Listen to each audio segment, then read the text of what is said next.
Hey everybody, thanks for having me. Thanks for Brick and putting this all together. It's a privilege to be here in Brazil. I've been here a few times on vacation, and now I get to actually come here and talk to you guys and share some of my experiences and really hopefully make you guys understand what it takes to be an entrepreneur. So my story is a little bit different than everyone else's here. I've been on a roller coaster. I've had a really successful company, and then I've had a really big failure that failed in front of everybody's eyes. We're kind of a pretty big service, got a lot of attention, tons of media. I was flying around all over the world giving interviews, and then we failed. We ran out of money, all that type of stuff. So I'll go into that a little bit later as well too.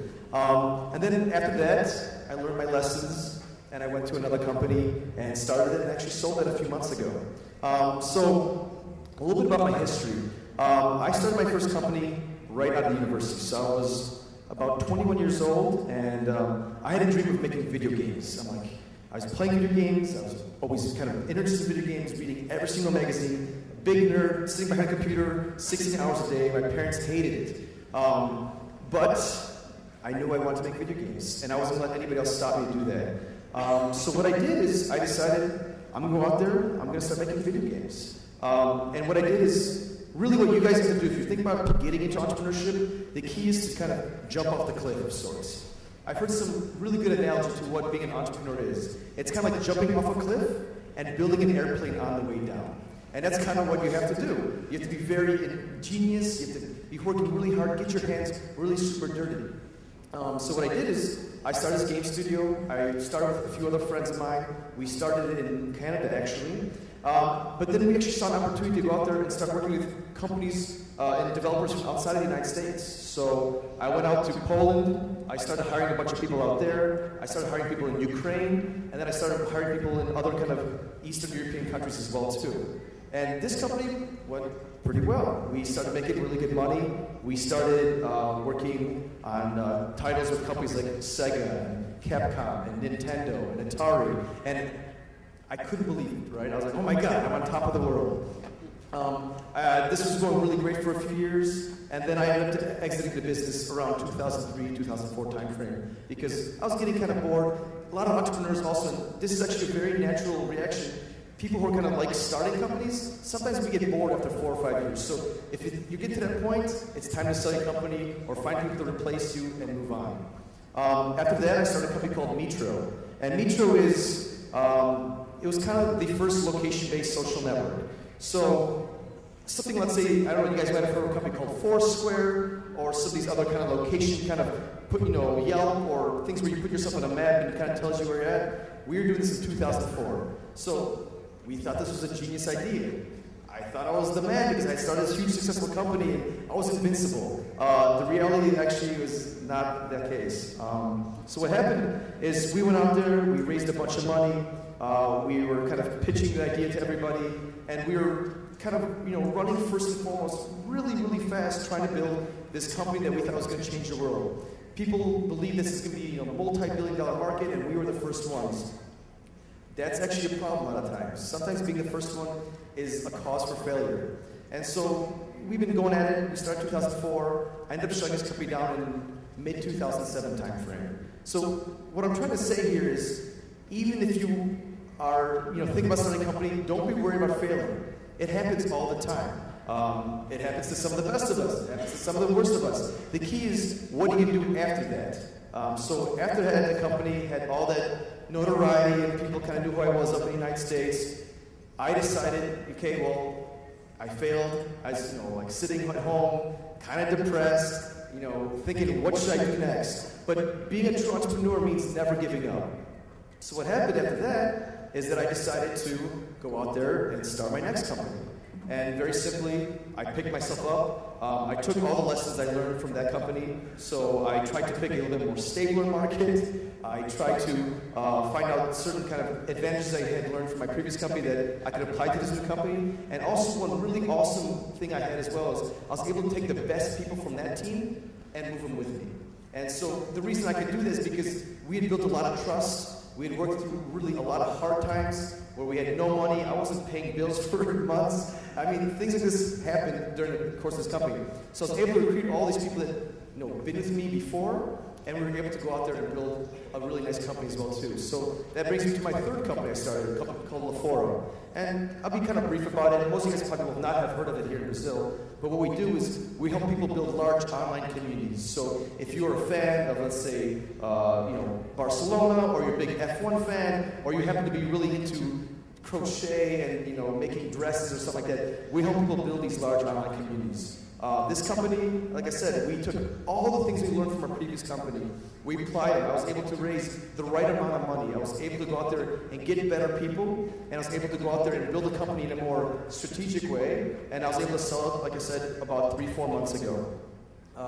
So that's quickly about who I am and kind of my story. I really think that the thing you can learn from me, if anything, is that you should just try. The worst thing that really happens when you start a company is that you lose some time.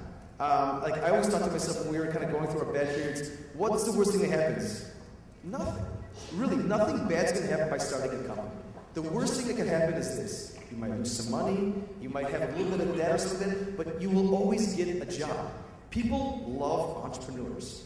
Big companies, let's say a Google or like a Global or something like this, if they find out that you went out there and you tried running a company, they're going to be coming after you strong, right? So that's the worst thing that happens. Most entrepreneurs, actually, after you start a company, you will almost never go work for a big company unless you get bought or something like that. So, but keep that in mind. Don't be afraid. If you guys are thinking about starting a company, or like are right on the verge of it, just do it. Trust me. The worst thing that happens is that you'll get hired back into your old company for twice as much salary and way higher position. Because people respect people that go out there and do things. People that sit there are cautious, are worried about, oh my God, that's not going to work. People want people that are aggressive. I know for myself, if I find somebody that's in my company, is looking to start a company, and he's an aggressive type, I promote these people to the top. And a lot of times I actually encourage them to go out there and start their own companies because they're already dreaming too big for my own operation. So really, I want you guys to get that point, that this is something that you should really pursue. It's an amazing ride. You're going to have ups and downs and lefts and rights, but you'll come out and you'll be amazed as to what you'll have pulled off in a year or two. And you look back at your career 10, 15 years from now, and you'll never have that regret. You'll be like, I should have gone out there and started a company, but now I'm 58 years old, and I have, children, broken, like I can't walk or anything like that. You'll always wonder, what could I have done when I was 25, when I was 28, when I was 31? So just remember that. This is something that you really should consider, because one, you'll have no regret, and two, you really have nothing to lose in the beginning at least. Besides that, I guess I'll talk a little bit about actually what I'm doing today. I think some of my partners might have touched upon it a little bit earlier, but now that I've run 3 companies, sold my most recent one, I'm kind of taking a break. I'm kind of chilling out, figuring out what's next. I know I will start another company soon. I don't know what it is yet. Maybe you guys can give me some good ideas on what's hot down here in Brazil. But besides that, I'm working on a thing called IO Ventures. And what IO Ventures is, it's directly aimed at all of you. We are here to help you guys take that jump. We believe there's so many smart people, both in the United States, but in Brazil, but all around the world, that just need that kind of, almost like say, kind of kick in the ass to go out there and start the company of sorts. And so we really want to encourage you guys to apply to kind of our program. So what we've built here is, we actually take young entrepreneurs like yourselves who are looking to start a company. Maybe you've built some little kind of prototype in your spare time, or maybe you already kind of had some connections and talked to some people about joining a team. We're encouraging you guys to come to us, kind of share your idea, and if we think your idea is one of the best in the world, we actually put money into your company, and we start helping you grow your company. So we become kind of co-founders or partners in your company. And what we do then is we bring in our expertise, we bring our connections to all the various people in the United States, and we also, what's I think the most important part is, we put you in front of the best people we know. So we have this very unique program where you come to the United States, you're there for 3 months, and during this 3-month period, it's very intense. You're sitting there, you're actually sitting next to me, Ashton, neighbor, in the office every single day, interacting with us on a personal level, and also we're bringing in speakers like us every single day. So one week, you're actually having a meeting, a one-on-one meeting with the founder of PayPal. The next week, you're actually going out there and meeting one of the early employees at Facebook or an early employee at Google. And we make sure that we bring people like yourselves and actually spend quality time. Not that we're actually talking to you, it's more like a conversation. And we think that actually really changes people's perspectives and helps them make much, much larger companies. And besides that, we also have tons of other events. We also have dinners with all the companies, and we kind of have this whole structure to make sure that we can accelerate you guys in building your company much faster than you would by yourself, and also hopefully avoid some of the mistakes that we did. I can tell you about all the mistakes I made, and maybe you won't make some of them.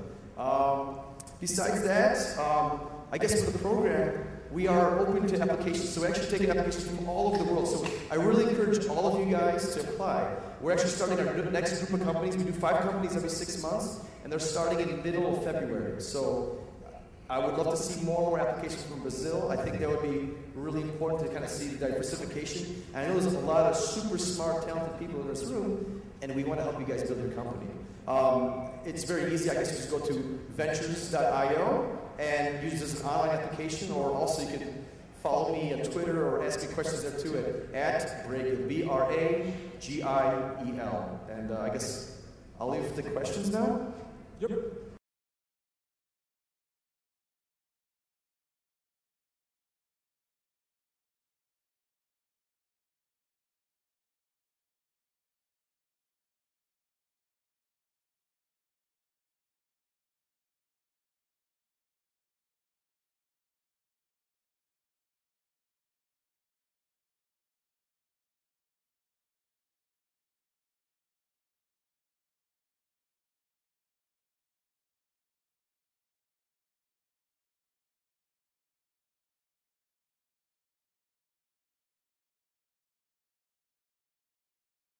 O microfone aí e vocês também ajudarem com as perguntas. Eu já vou começar com uma aqui, que é do Marcelo. Marcelo, por aqui? Marcelo? Marcelo? O Marcelo da Confrapar. Ou também da... É o Marcelo do Twitter. Por que todo empreendedor vai do lado negro e se torna investidor? Good question. So here's the actual real truth. After running a lot of companies, you do 3 or 4, you kind of get tired sometimes. It's a lot of work to work in a company, and as you get older and you've had a few successes, you don't have that edge as much. So when I started my first company, I was super hungry. For me, I had the second company, I was still pretty hungry, and maybe that's one of the reasons why I failed. But the third company, I was hungry because I knew I failed, so I had to kind of fix my image. But after this roller coaster, I got really, really tired. And so you're like, hey, I'll kind of get into VC, help myself get recharged a little bit, and maybe I'll pursue another idea, and I'm pretty sure I will. But it's also another reason for me to be around entrepreneurs and not leave the industry completely, but still be involved. I think the same thing that a lot of people became professors. The same thing, like a lot of people become professors. Diego, pergunta. Diego, dá o microfone para ele fazer pergunta. Sai daí. Em português. Eu não quero perguntar agora. Então vai para quem pergunta.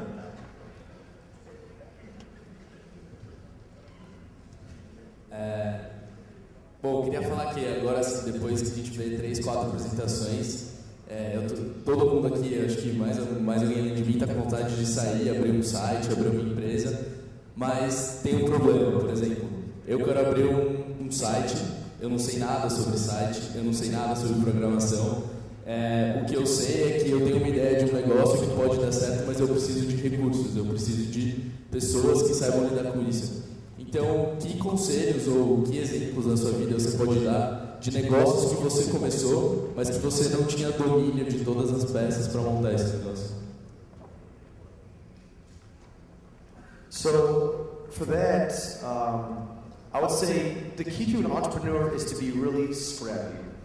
When I first started my first company, I didn't know anything about video games. I myself was actually a really bad programmer, and I didn't do any of the programming. But the key when you want to start a company is you have to go out there and find the resources. The best entrepreneurs I know is they'll go out there and they'll climb mountains to find people to work with them. So for your case, you said you're not an engineer, you don't know how to make websites, but you have an idea. Well, one of the best skills a CEO and an entrepreneur has is the ability to recruit people. You have to go out there and be very, very convincing. You have to make people believe in your dream and your vision. And whenever I find an entrepreneur that can convince me in his vision, like really strongly, I know he's going to be good. He's going to be able to convince engineers and salespeople and other investors to put into his company. So for you, your job right now is to go out there and recruit people to help, I guess, develop and execute on your vision. If you could do that, that's a sign of a great entrepreneur. And I feel like people like that are needed more and more in the world. So I guess for you, the first thing is you need to find people to help you create this vision. So find a good engineer or find somebody that can advise you where to go up, good engineers, and they'll make it happen. And that's a matter of just going out there and doing a lot of networking, going to the computer science departments, going on internet forums and websites to see where other developers are kind of hanging out, and you'll find people. It might take time, it might take 3 months, it might take a year, but you'll be very happy when you find that person who's your co-founder, and then you go out there and take over the world. A gente vai fazer o seguinte, a última pergunta foi do homem, a próxima aí vai ter que ser de uma menina. Uma pergunta é, como você acredita que o crowdsourcing, não traduz crowdsourcing não, crowdsourcing vai impactar a indústria de VC nos Estados Unidos e ao longo do mundo? Yes, it will. I think crowdsourcing is going to be something. Actually, I'm an investor in a company. It's a crowdsourcing company. They're based out of Finland. I love this company. I think what they're doing is really, really disruptive. The way, I don't think it's going to disturb VC. I think actually a lot of VCs are going to invest into these crowdsourcing companies who build the platforms to kind of enable it. But in my opinion, I think crowdsourcing is going to go out there and change a lot of things in the way people do certain business. People go out there and convert documents more easily. People go out there and do more translation between languages more easily. I think it's actually going to open up the world to a lot of newer opportunities, and I think crowdsourcing is an amazing, amazing trend and movement. So to answer your question, I don't think it's going to affect VC that much, in that it's potentially bring more good returns. But I think it's going to disrupt a lot of the way people work and kind of interact with companies and do things day to day. Quem vai falar? Pergunta de uma menina aqui, uma garota. De que forma que a incubadora faz dinheiro? Good question. It's quite simple. We put money into your company. We ask for a percentage of your company. We are capitalists. We're not giving the money away for free. We think the terms are quite favorable, and we work very closely with companies. But yeah, that's how we make our money. And also, for us partially though, we're doing this not only for the money, we're doing it to kind of give back to the community. One thing that's missing in a lot of the world, I think this is really what's amazing in Silicon Valley, so I'm going to go off on a little tangent, is that people in Silicon Valley help each other out a lot. The people who've made the biggest money, the companies, the Googles, the Facebooks, stuff like that, they actually, after they make their money, they put money back into the next generation of companies. I have not seen it as often here in Brazil and other countries where people make their money and then they go sit on their yachts and they never talk to the young generation. I think that needs to change going forward. So that's actually one of the reasons we're here, is partially to educate people on the higher levels to say, hey guys, entrepreneurs are the future. You should put money into them. Not only will you potentially get an investment return, but you also get to learn with them and kind of see new markets and actually see visibility into completely new products that you never would have been involved with. So for us as investors in our incubator, yes, we hopefully make money off the companies we invest in, but 2, we also get a lot of visibility into the next generation of entrepreneurs, and 3, I get energy. When I am hanging out with a young entrepreneur and you pitch me an idea, or we are talking back and forth and we change the idea just a little bit and it starts growing really fast, I get very excited. And I can take that excitement and apply it to my products or kind of share that knowledge with my other friends. So it's a two-way street. We're getting a lot out of you guys too. We get inspiration as well. I mean, we love people that are hungry or building big ideas. That to me is one of the most exciting things in the world, and that's what I'll be hopefully doing forever. Jim, uma pro lado de cá. Não, eu faço isso. Vai pro lado de cá também. Mr. Mob, você estava falando aqui no Twitter, estava falando que estava faltando pergunta. Estou aguardando a pergunta do Twitter e a sua também. Uma pergunta é: como você procura inspiração para novas ideias? The way I look for inspiration for new ideas is I try to put myself in a situation I'm not comfortable in. So if you are kind of taking the same bus to work every day and sitting in the same office every day and doing everything the same every day, it becomes a routine. And it gets really boring, and you don't see things that are going to spark that idea, right?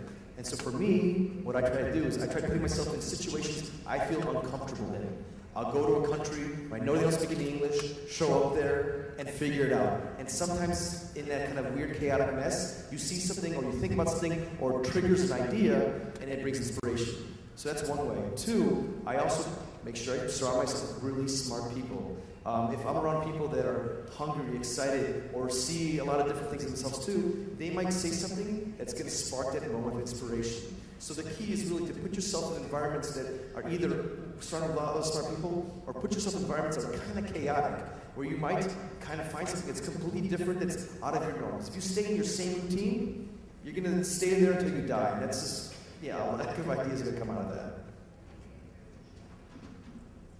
Em algumas poucas palavras, essa é uma pergunta minha. Como é que a Eu Ventures funciona? Quite simply, the biggest thing we're bringing to the table is the mentorship.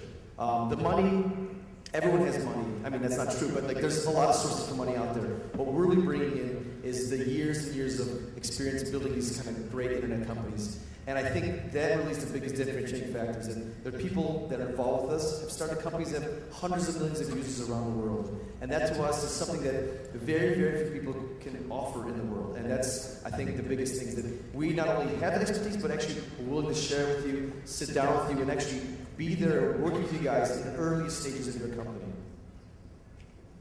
Thank you. A pergunta desse lado aqui tem a ver com a pergunta que ficou e não foi feita do outro lado.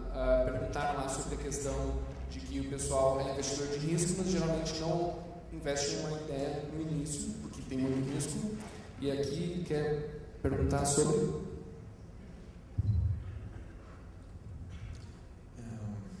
Vocês estão falando bastante sobre empresas backed by VC, but what are your ideas and your suggestions for those who are bootstrapping their own business? For me, some ideas and suggestions I can in bootstrapping is, one, when you're out there, be very aggressive in researching and finding as much information about your market. Consume every single blog. Become an expert in the space. Because then when you actually meet people, when you're actually kind of pitching your idea or kind of trying to recruit co-founders, they will look upon you as an expert. So that's one thing. Two, don't be afraid to get your hands really dirty. If you don't know how to program, maybe go try to learn a little bit about it. I don't expect you to become an expert, but then at least you'll gain respect when you talk to a person that might become your technical co-founder. So those are two things. Three, once again, go out there and network. There's a lot of smart people like you. I guarantee you, in this room, there's a person that's looking for your exact opposite. There might be an engineer here that's looking to meet a great business person. There's a business person that's looking to meet a great engineer. Go out there and make yourself known. Start talking. Start getting the word out. That's really where these things kind of happen. So I'd say those are kind of three top things I would kind of do if you're bootstrapping and looking at your business off the ground initially. Respondida? Agora a pergunta do meu chefe. O Silicon Valley é o lugar onde mais ocorre inovação em todo o mundo. Quais os fatores que causam isso? E a que se deve isso? The cause for that is a few things. One, it started in the late 50s, actually, when this kind of whole movement happened, and it was because there was a large initial investment by the government. The government actually put a lot of money into the defense industry, and from there, the people who actually made a lot of money off those businesses started going out there and reinvesting it. The biggest thing that I think Silicon Valley has brought to the community is that people who do really quite well, they don't go out there and lock themselves or hang out in their yachts. They actually still hang out in the community and put money back into the community. So that's, I think, the biggest reason. Two, the reason actually why the city works pretty well in the area is it's actually a pretty nice area of the country. It's a lot of outdoor things to do. It's actually quite a good place to live and raise a family. That's another reason why people actually like that place. And Sao Paulo and other cities in Brazil seem to have that as well. And I think there's actually a really strong opportunity to build that here too. But the thing is, one, the people who have made the money have to understand that reinvesting into the community, helping build the community is something we need to do. And two, the people who are just starting the companies and are kind of going out there, they have to go out there and start educating the people that potentially have the money to kind of build this ecosystem. And of course, there's a lot of other pieces that are part of the puzzle too. There's a lot of great people there that are building, throwing events. There's also a lot of people going out there and making sure they're being very well networked. And the idea of kind of relationship building is very strong in Silicon Valley. But first and foremost, it's because the community reinvests in itself and just keeps on getting bigger. I mean, for instance, 50 years ago, there was only a few companies being started there, and then that generation put it, and they doubled, and then it doubled again, and then it kept on, and it's been exponential growth. So for you guys here, it's just the beginnings, maybe, or maybe it's a little bit further than just the beginnings. But yeah, in like a couple of years, if there's a couple of good companies that do really well here, hopefully they reinvest and put more money into these companies going forward. That's the thing that you guys have to change. You guys are the ones that are going to build the next companies. Don't forget where you were. Remember that you guys were in the exact same seats, 5, 10 years ago. That's why I'm here too. Like, I have to remember you guys, the next generation. I have to keep on putting it to you guys. And just, I think the biggest point in general why Silicon Valley's worked really well. Diego? Ok.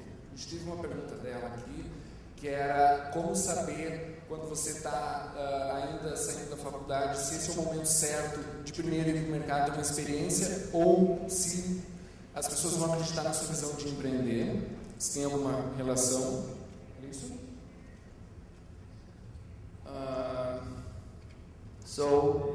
Aqui sobre proteção da ideia, como proteger, se você vai sair falando para todo mundo buscando apoio, o que vai acontecer com a sua ideia. E aqui, você pode dizer, por favor? Have you ever had the situation where opportunities submitted to you were denied as a good business and actually became big in the market by third parties like your company? So I guess to answer the first question, how do you know if you're coming out of college if this is the right time to join a startup or to join a big company? You'll never know until you try. But I really recommend that if you have an idea and you really, really believe in it, start it earlier than later. Because, like I said, if you go out there and you have the resources to go out there and spend some time on it, do it. You won't regret it. You're going to learn a lot. You'd be surprised next to how much you learn starting a company versus how much you can learn at a big company.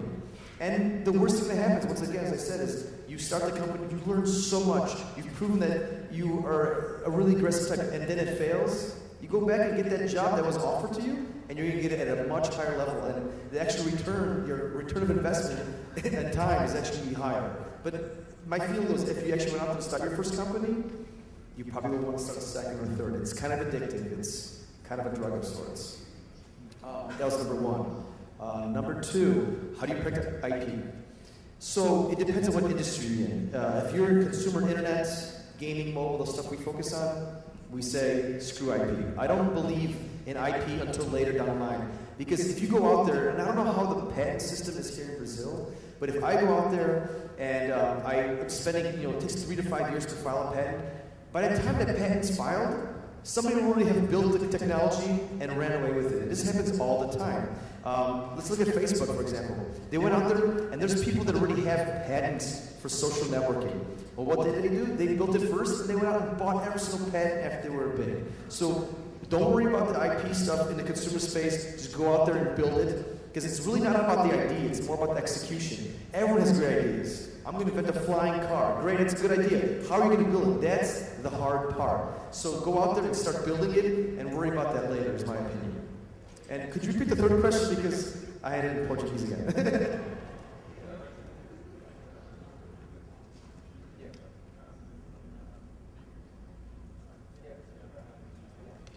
So, yes, that's happened to me. I mean, my company that failed, this is now becoming really huge. There's a company called Foursquare in the United States. They raised like $30–40 million, and they're getting to tens of millions of users. And my company was just too early, and I kicked myself all the time. Like, wow, I just timed this really poorly. So yes, that's happened to me in an idea. I tried myself. Has there been other opportunities that I was just thinking about? Yeah, it happens all the time. The world actually, the way it works is there's a collective brain. A lot of times you see that one company started, there's a competitor, 2 or 3 of them within a few months of each other. It's because a lot of people are thinking about the same ideas, they're exposed to the same thing, and then they kind of put them together. So this has happened to me a few times, for sure. And if you really believe in an idea, get along with it, because somebody might start working on it a month from now and then beat you to it if you're not moving yourself quickly enough. Como é que você vê, essa é uma pergunta difícil, como é que você vê para investidores americanos, se um dia eles olharem para o Brasil, porque a gente sabe que eles investem localmente, principalmente no Vale do Silício, mas eles não vão nem até o Texas, você me confirma se isso é verdade ou não, mas como é que funcionaria para investir em startups que em tese só funcionariam no Brasil? Ela não teria uma repercussão global nem norte-americana. Então são duas perguntas. Uma, se realmente um dia vai vir um investidor de lá para cá, e se ele viesse, se ele investiria em empresas que só vão funcionar no Brasil.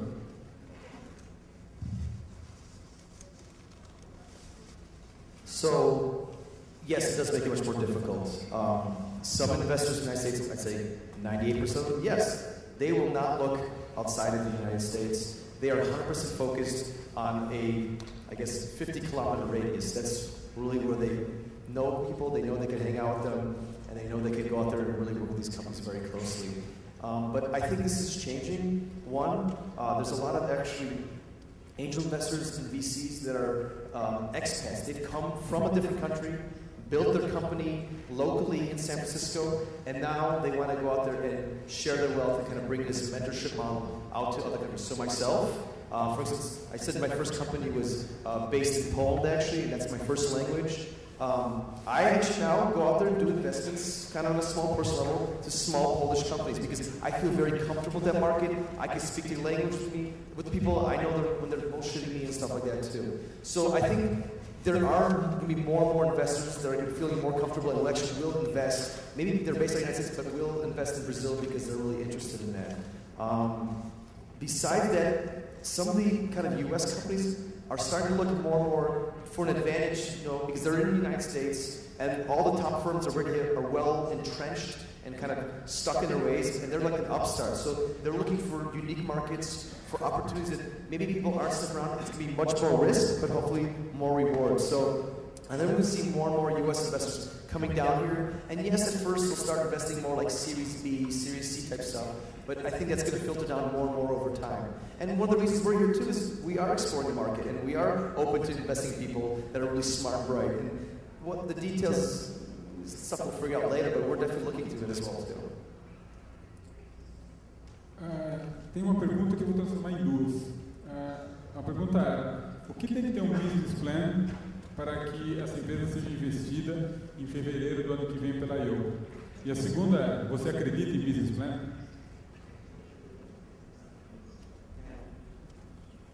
I am not a huge fan of business plans, maybe partially because I hated writing them myself. I'm a really big believer in products. I like to touch things. I like to feel things. I like to see what the vision is in a kind of actual executed way. So of the 300 companies that applied in our last group, and we expect about 600 this time, I'd say over 2/3 of them had some type of prototype. It was more almost like a CV to show you that, hey, this person is actually, they get competent enough to build a product. So for me, I get really excited about people that started building stuff. Whether or not somebody has a business plan, that isn't always the most important thing for me. So I guess to say in general, business plans, I don't really care as much. I want to see maybe 10 PowerPoint slides or 5 PowerPoint slides. I want to see you guys building something. I think in the earliest stages, and actually every single company, not almost, but almost every single company that became big in the United States, they've shifted direction in some shape or form. So a lot of times, the business plan at the beginning is completely different. So for us, we're looking more at the team and seeing what they've built and how talented they are, first and foremost. Diego, faz a pergunta rápida, acabou meu tempo. Inglês ou português? Português. Ok. Se a pessoa toma um empréstimo de um banco comercial, uma pergunta feita aqui, ela tem que devolver o dinheiro. E se ela toma o dinheiro de um venture capital, pois ela tem que devolver também, há diferença?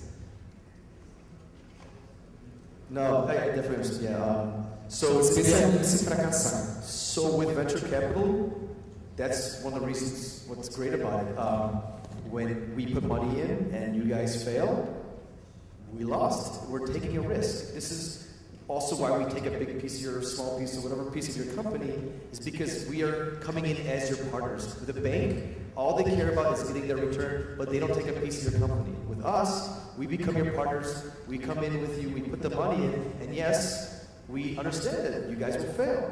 But also, if you guys do well, we hope to be properly rewarded as well too. And actually, what's really interesting about Silicon Valley, a little tangent, is that my investors in the company that put in money that I failed on, every single person put money back in to me for my next idea. It's because they understood that when they put money, it was a big risk, and they saw how hard I tried to make that company work. It just wasn't the right timing. So those people built a lot of trust with me, and as a result, they came into my next venture. But yes, we understand we might lose all of our money. That's normal. I mean, a lot of companies don't make it. E agora, sua mensagem final para o pessoal.